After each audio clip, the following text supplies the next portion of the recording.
کہ اتحادی بھی پوچھے، اپوزیشن بھی پوچھے، پاکستان کی ہر شہری یہ سوال کرے کہ ایسا وزیر آج تک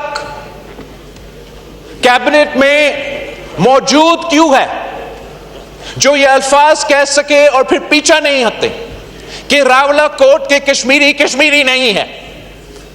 یہ کیسے ممکن ہے کہ ہم یہ برداشت کریں کہ ایسے الفاظات کسی سینئر سیاستدان اپنی جگہ، کوئی وزیر اس ملک کا وزیر دفاع ایسے بات کرے؟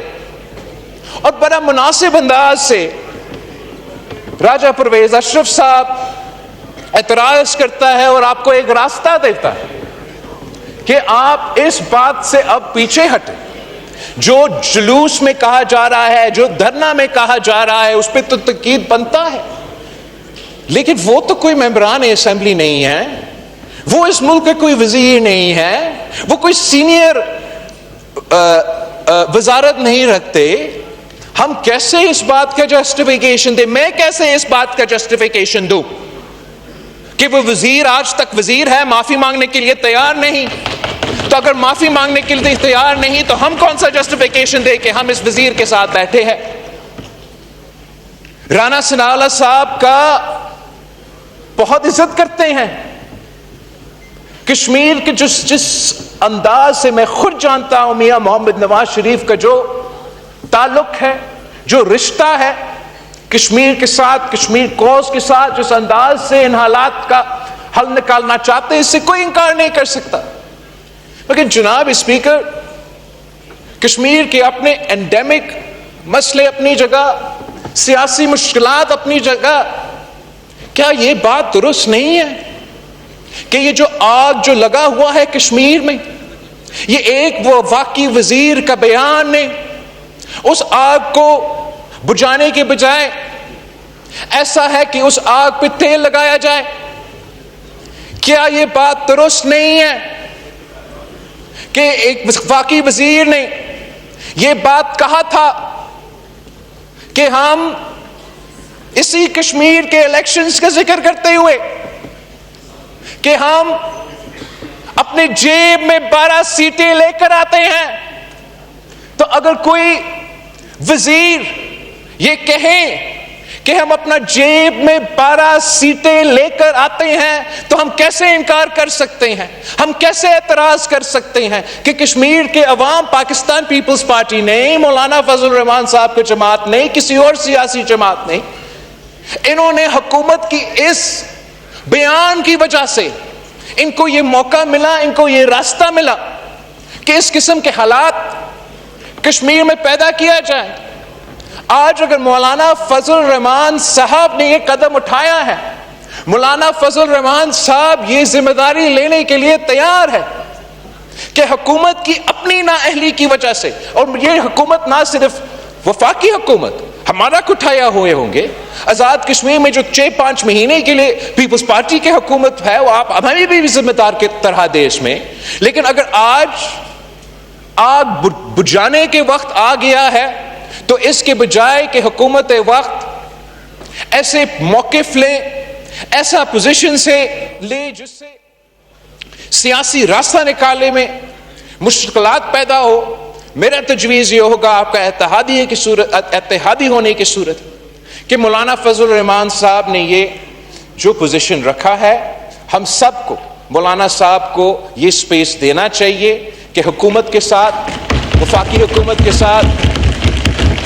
صوبائی آزاد کشمیر حکومت کے ساتھ انگیج کر کے، اور ہاں وہ احتجاج کرنے والوں سے بھی انگیج کر کے اب اس پروسیس کو ایسے کنکلوژن پہ لے کر آئے کہ بار بار کشمیر کے عوام کو اس طریقے سے احتجاج نہ کرنا پڑے۔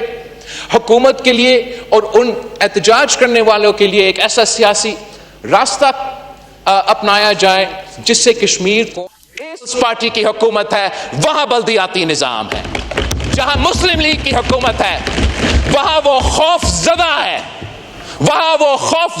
وہ آج تک ایک یونین کاؤنسل کی الیکشن کرنے کے لیے تیار نہیں ہے۔ کیا بات ہے آپ کی کر رہے ہو کہ بلدیاتی نظام کرو بلدیاتی نظام کا الیکشن۔ میں دعوت دیتا ہوں کہ جو میں نے کراچی میں بلدیاتی نظام لے کر آیا ہے وہ آپ لاہور میں ذرا لے کر آئے کا الیکشن. میں دعوت دیتا ہوں کہ جو میں نے کراچی میں بلدیاتی نظام لے کر آیا ہے وہ آپ لاہور میں ذرا لے کر آئے الیکشن لڑے. پاکستان پیپلز پارٹی تیار ہے کہ ہم آپ کا پنجاب میں ہو جہاں بھی بلدیاتی نظام موجود نہیں ہے، اسلام آباد میں بڑے بڑے باتیں کر رہے ہیں، آئین میں ترمیم کرنے سے پہلے آج پیش کرے لیجسلیشن جو بھی آپ کا ہوگا 90 دن کے اندر ہی اندر اسلام آباد میں بلدیاتی الیکشنز کرواؤ، ماڈل نظام لے کر آؤ. اتنا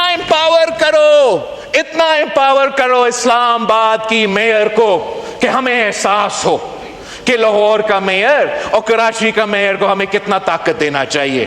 اتنا سیاسی خود مختار بنائیں ان کو، معاشی طور پہ خود مختار بنائیں ان کو، ایڈمنسٹریٹولی انتظامی اختیار ان کو دو. کیوں نہیں کرتے؟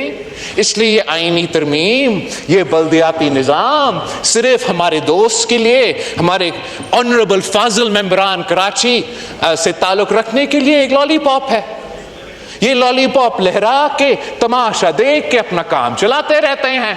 اب وقت آ گیا ہے، پاکستان کے عوام جانتے ہیں کہ بلدیاتی نظام کا اگر جو بہانہ ہے وہ صرف اور صرف اس لیے کہ ہمیں انگیج رکھنا ہے، ہمیں آپس میں لڑوانا ہے اور اپنا کام نکلوانا ہے. میں آج کسی بھی آئینی ترمیم لانے سے پہلے یہ مطالبہ کرتا ہوں کہ ملک بھر میں بلدیاتی الیکشنز کروایا جائے.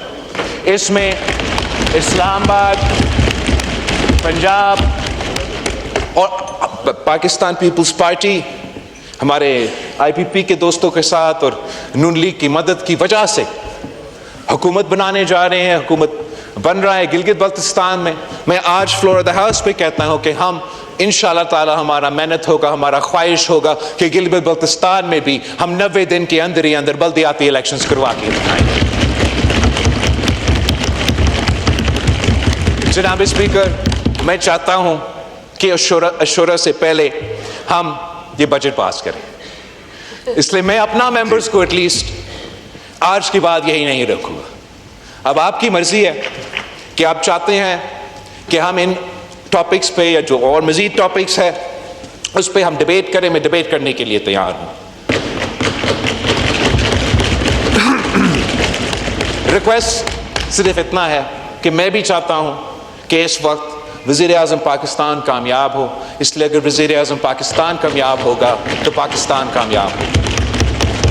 اور میرا ذاتی خیال میں یہ وقت نہیں ہے کہ ہم آپس کے سیاسی اختلافات پہ دھیان دیں. وقت یہ ہے کہ ہم ایک ہو کے پاکستان کے مسائل کا حل نکالیں. جی گوہر صاحب.